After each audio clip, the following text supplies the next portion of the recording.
Welcome back. आज 4 अक्टूबर 2025 है। दिन है सैटरडे का। इस वीक का मार्केट तो बंद है, आज मार्केट बंद है। अब मार्केट खुलेगा मंडे को। आज हम बात करने वाले एक कंपनी जिसके बारे में बताया गया है कि कंपनी ने 6 महीने में अपने शेयर होल्डर्स के यानी कि अपने निवेशकों के पैसे को दुगना कर दिया। इतना ही नहीं, ये कंपनी एआई रिलेटेड कंपनी है और ना केवल रिटर्न दे रही है, साथ ही साथ डिविडेंड भी दे रही है और साथ ही साथ बड़े ऑर्डर भी ले रही है। इस कंपनी का जो नाम है वो है नेटवेब टेक्नोलॉजी इंडिया।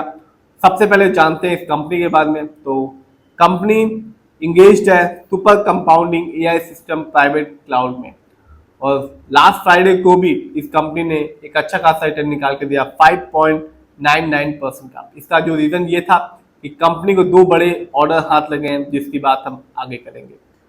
तो शेयर प्राइस देखते हैं। तो इस कंपनी के जो शेयर प्राइस है वो है 4,304 रुपीज 10 पैसे, और एक दिन में इस कंपनी के जो रिटर्न था 5.99% का। एक अच्छा खासा रिटर्न था एक दिन में। लेकिन बात की जाए एक महीने की, तो यहाँ भी इस कंपनी ने अपने शेयर होल्डर्स को रिटर्न देना जारी रखा। इस कंपनी का जो रिटर्न था वो ऑलमोस्ट 70% था एक महीने में, यानी कि आज से ठीक एक महीने पहले इस कंपनी का जो शेयर प्राइस था वो था 2,614 रुपीज 85 पैसे का। तो एक महीने में ही कह सकते हैं कि अच्छी खासी ग्रोथ की इस कंपनी ने। बात की जाए लॉन्ग टर्म की, यानी कि 1 साल और 5 साल की, तो 1 साल में यानी कि 2024 में इस कंपनी ने अपने शेयर होल्डर्स को निराश नहीं किया और 1 साल में 77.35% का रिटर्न निकाल के दिया। एक अच्छा खासा रिटर्न कहा जाएगा 1 साल में, यानी कि आज से ठीक 1 साल पहले इस कंपनी का जो शेयर प्राइस था वो था 2,513 रुपीज का। तो 1 साल में ही आप देख सकते हैं 2,513 रुपीज से आज के दिन है 4,304 रुपीज का। लेकिन बात की जाए लॉन्ग टर्म की, यानी कि 5 साल की, तो 5 साल में इस कंपनी ने अपने शेयर होल्डर्स को कह सकते हैं मालामाली कर दिया।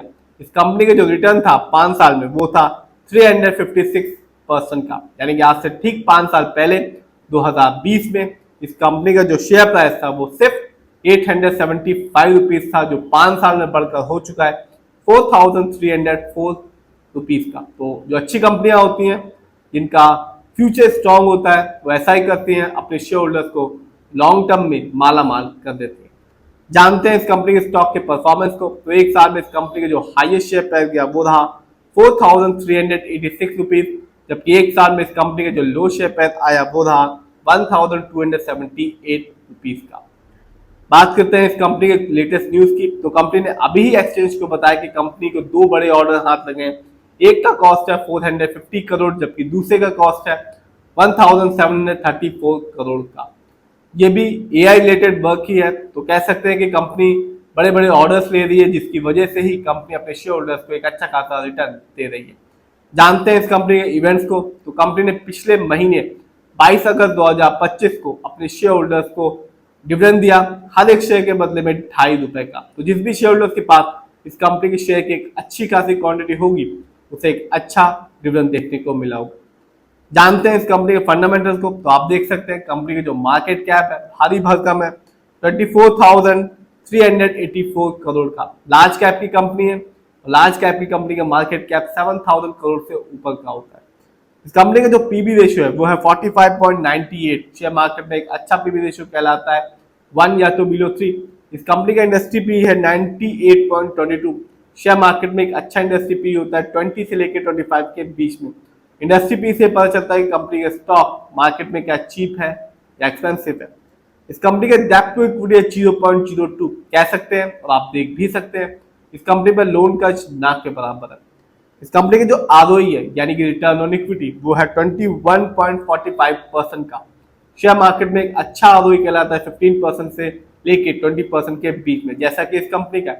जब भी आप किसी कंपनी के आरओई को देखें और हाई और पॉजिटिव देखें तो वो सिर्फ एक चीज बताएगा, कंपनी शेयर होल्डर्स के दिए हुए पैसे को सही से यूटिलाइज कर रही है। और जब भी किसी कंपनी का आरओई कम होता है, नेगेटिव होता है, तो साफ बताता है कि कंपनी शेयर होल्डर्स के दिए पैसे को सही से यूटिलाइज नहीं कर रही। इस कंपनी का जो ईपीएस टीटीएम है वो है 22.79। शेयर मार्केट में एक अच्छा ईपीएस टीटीएम कहलाता है 80 और से ज्यादा का। Earning per share trailing 12 month का मतलब होता है कंपनी ने लास्ट 12 मंथ में कितनी कमाई की है। इस कंपनी का डिविडेंड यील्ड है 0.06%। शेयर मार्केट में एक अच्छा डिविडेंड यील्ड कहलाता है 2% से लेकर 6% के बीच में। हाई डिविडेंड अच्छा होता है, जो इंडिकेट करता है शेयर होल्डर्स को कि इस कंपनी के स्टॉक अपने पोर्टफोलियो में ऐड करना चाहिए। आगे चलते हैं और देखते हैं इस कंपनी के फाइनेंशियल कंडीशन को। तो यदि हम रेवेन्यू को देखें तो जून क्वार्टर में इस कंपनी का रेवेन्यू था 302 करोड़, जबकि ईयरली देखें तो 2025 में इस कंपनी ने ईयरली रेवेन्यू के मामले में कमाया 1158 करोड़।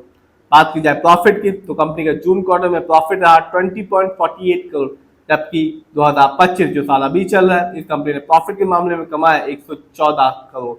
बात की जाए नेटवर्थ की तो जो कंपनी का नेटवर्थ है 2025 में 530 करोड़, जबकि पिछले साल यानी कि 2024 में इस कंपनी का जो नेटवर्थ था वो था 423 करोड़ का।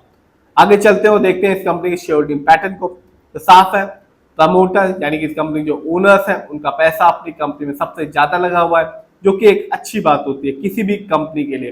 प्रमोटर की होल्डिंग है 71.03% की, जबकि दूसरे नंबर पे आता है रिटेलर्स यानी कि हम लोग का पैसा इस कंपनी में लगा हुआ है सिर्फ 15.20% का, जबकि तीसरे नंबर पे आता है FII यानी कि विदेशी निवेशक जिनका पैसा इस कंपनी में लगा हुआ है 9.54% का। तो कंपनी का शेयर होल्डिंग पैटर्न भी अच्छा है, फाइनेंशियल कंडीशन भी अच्छी है और फंडामेंटल भी अच्छा है, स्पेशली ROE भी अच्छा है इस कंपनी का। और ये कंपनी न केवल रिटर्न दे रही है, डिविडेंड दे रही है, बड़े बड़े ऑर्डर्स भी ले रही है। तो फिर भी आप जिस भी कंपनी के शेयर को खरीदें खुद रिसर्च करें, एनालाइज करें, अपने फाइनेंशियल एडवाइजर की राय लें, फिर अपने पैसे को शेयर मार्केट पे लगाएं।